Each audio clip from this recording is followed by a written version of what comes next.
আল্লাহ যদি হাসরের ময়দানে বলে, বান্দা এটা আমার দেওয়া জিহ্বা ছিল, কতজন রে ডাকলি বন্ধু। আল্লাহ যদি বলে, বান্দা আমার এই জবানে আমার নামটা কি আমি একবারও শোনার অধিকার ছিল না? আমার এই কপালটায় আজকের সারাদিনে আমি একটা সেজদাও পাওনা ছিলাম না? আমার এই কানটায় আমি আল্লাহকে একটা বারো আজানের আওয়াজটা শোনার হক আমি পাওনা ছিলাম না? কি বলবি যুবক?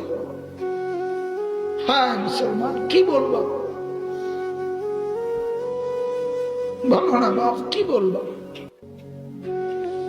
এক মা যদি বলে, মা তার পাষাণ ছেলেকেও যদি মা বলে, এরে বাপ 9টা মাস তোরে পেটে ধরছি রে বাপ, 2টা বছর তোরে বুকের দুধ খাওয়াইছি বাপ,